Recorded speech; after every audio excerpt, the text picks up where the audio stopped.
ഷഹദ്, ഇതിൽ ഇനിയിപ്പോൾ ആ പ്രതീക്ഷയ്ക്ക് വകയില്ല. ആ തൊഴിലാളിയെ ഇത്രയും മണിക്കൂറിന് ശേഷം ജീവനോടെ പുറത്തെടുക്കാൻ കഴിഞ്ഞില്ല. 30 വയസ്സുകാരനായ പശ്ചിമ ബംഗാൾ സ്വദേശി മരിച്ചു. മറ്റു 2 പേരെ സുരക്ഷിതരായി അവിടെ നിന്ന് ആശുപത്രിയിലേക്ക് കൊണ്ടുപോകാൻ കഴിഞ്ഞു എന്നത് മാത്രമാണ് ഒരാശ്വാസം.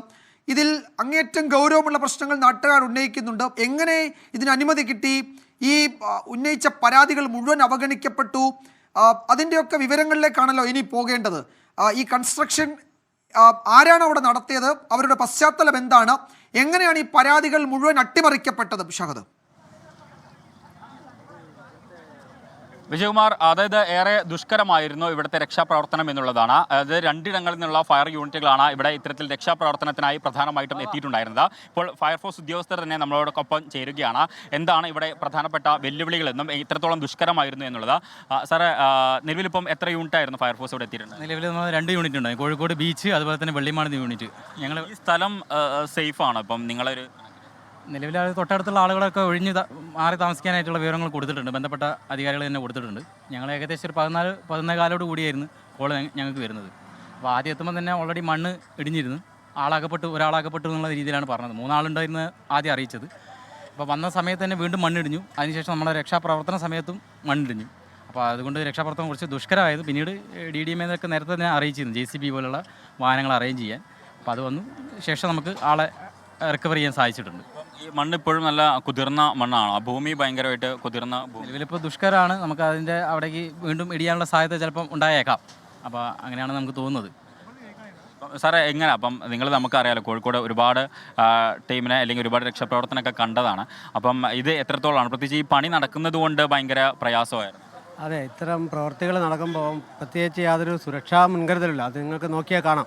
കാരണം അത് മണ്ണ് ഈ കഴിഞ്ഞ മഴയത്തൊക്കെ കുതിർന്ന് നിൽക്കുക, 3 ലെയറായിട്ട് മണ്ണ് കാണുന്നത്. അപ്പോൾ നമ്മൾ രക്ഷാപ്രവർത്തനം വന്നപ്പോഴും അത് ഉതിർന്ന് വീണിട്ടുണ്ട്. അത് നമ്മൾ സ്പോട്ടിൽ കണ്ടു. നമുക്ക് പ്രത്യേകിച്ച് അവിടെ നിന്ന് ഓടി രക്ഷപ്പെടാനുള്ള ഒരു വഴിയും അവൈലബിൾ അല്ല.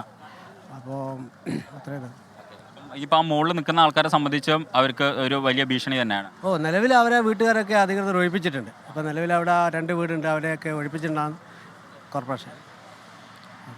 എന്തായാലും 2 ഫയർ യൂണിറ്റുകളാണ് ഇവിടെ പ്രധാനമായിട്ടും എത്തിയിട്ടുണ്ടായിരുന്നത്. ഇപ്പോൾ ഫയർഫോഴ്സ് ഉദ്യോഗസ്ഥർ തന്നെ സമ്മതിക്കുന്നുണ്ട്, വിജയകുമാർ. അതായത് അവിടെ നിൽക്കുന്നത് എന്ന് പറയുന്നത് അതീവ ഗുരുതരമായിട്ടുള്ളൊരു സാഹചര്യമാണ്. മാത്രമല്ല ആ പ്രദേശത്ത്, അതായത് എല്ലാ സുരക്ഷാ മാനദണ്ഡങ്ങളും ലംഘിച്ചുകൊണ്ടാണ് അവിടെ നിർമ്മാണ പ്രവർത്തനങ്ങൾ നടന്നത്. ഒരു അപായം സംഭവിച്ചു കഴിഞ്ഞാൽ ഓടി പുറത്തേക്ക് പോകാനുള്ള സംവിധാനങ്ങൾ പോലും അവിടെ ഉണ്ടായിരുന്നില്ല എന്നുള്ളതാണ്. എന്തായാലും നിലവിൽ ഇപ്പോൾ 2 പേര് സേഫാണ്. അവർ കോഴിക്കോട് മെഡിക്കൽ കോളേജ് ആശുപത്രിയിലുണ്ട്. അതിൽ ഒരാളാണ് ഇപ്പം അല്പസമയം മുമ്പ് ACP പറഞ്ഞത് മരണപ്പെട്ടിട്ടുണ്ട് എന്നുള്ളത്. അദ്ദേഹത്തിൻ്റെ മൃതദേഹം ഇപ്പോൾ കോഴിക്കോട് മെഡിക്കൽ കോളേജിലേക്ക് മാറ്റിയിട്ടുണ്ട്.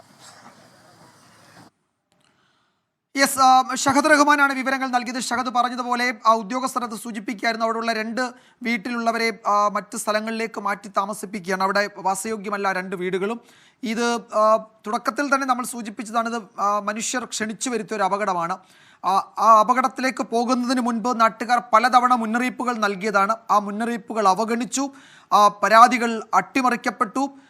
അങ്ങനെ ഒരു ജീവൻ നഷ്ടമായി. അവിടെയുള്ള ജനങ്ങൾക്ക് സമാധാനമായി ജീവിക്കാൻ കഴിയാത്ത ഒരു സാഹചര്യം കൂടി ഇപ്പോഴുണ്ടായിരിക്കുകയാണ്. ഇതിൽ സമഗ്രമായ, വളരെ വിശദമായ അന്വേഷണം നടക്കും എന്ന് നമുക്ക് കരുതാം. ഈ അപകടത്തിലേക്ക് നയിച്ച സാഹചര്യങ്ങൾ, അതിൻ്റെ ഉത്തരവാദികളെ നിയമത്തിന് മുന്നിൽ കൊണ്ടുവരാനുള്ള നടപടികളിലേക്ക് കടക്കും എന്ന് തന്നെ നമുക്ക് പ്രതീക്ഷിക്കാം.